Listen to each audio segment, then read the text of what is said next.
Değerli arkadaşlar, ana arı bir göze birden fazla yumurta atar mı?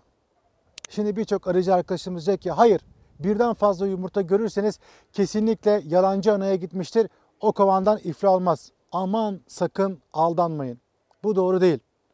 Değerli arkadaşlar, ana arı bazen özellikle şu anda bahar geçişlerinde çok kaliteli bir ana arı olabiliyor. Güçlü olabiliyor. Hırsını alamıyor değerli arkadaşlar. Bir göze bir iki tane yumurta atabiliyor. Bir de çok işgüzar bazı arıcı arkadaşlarımız var. Akıl da verirler. 2 tane mi yumurta gördün? Hemen onu silk ya da birleştir. O yalancı anaya gitmiş. Sakın yapmayın. Hemen ana arı kontrolü yapın. Ana arıyı görürseniz mesele yok. Birden fazla bir gözde eğer 6-7 tane görürseniz bunda tamam haklısınız, yalancı anaya gitmiştir. Ama 2 tane, bazen çok nadir 3 tane olabiliyor. Bunun sebebi ne biliyor musunuz değerli arkadaşlar? Ana arının her zaman bir kuralı var.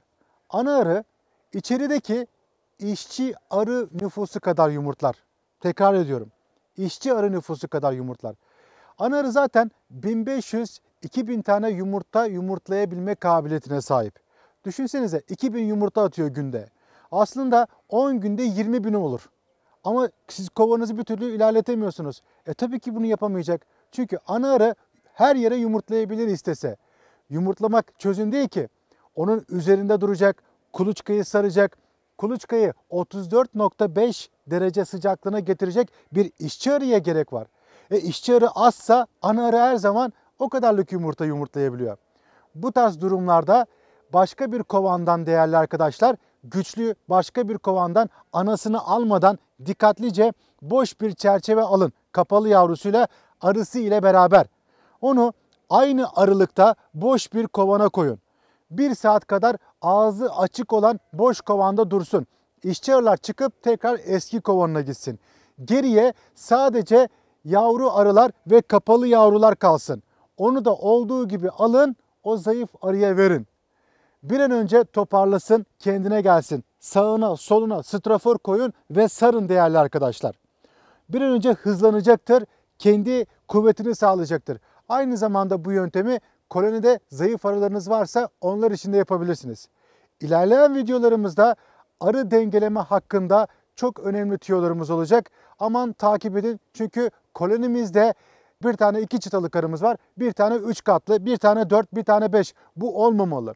Arıcının arıları genelde bir ayar olmalı değerli arkadaşlar. Yağmayı önler, beraberinde size güzel çalışma imkanı verir. Bunlarla ilgili ne yapılacak onları anlatacağız. Temel sorumuza geri dönüyorum. Bir gözde 1-2 tane ya da 3 tane en fazla yumurta görürseniz sakın ana arasını kontrol etmeden kovanı silkelemeyin. Ona yalancı anaya gitmiş mühürü asla vurmayın.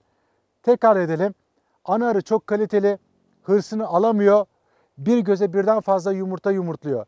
İşçi arılar bunları temizliyor. Yine tek olarak bırakıyor. Endişe etmeyin değerli arkadaşlar. Sizlerin yapacağı şey bir an önce ona destek sağlamak, içerideki işçi arı sayısını arttırmak.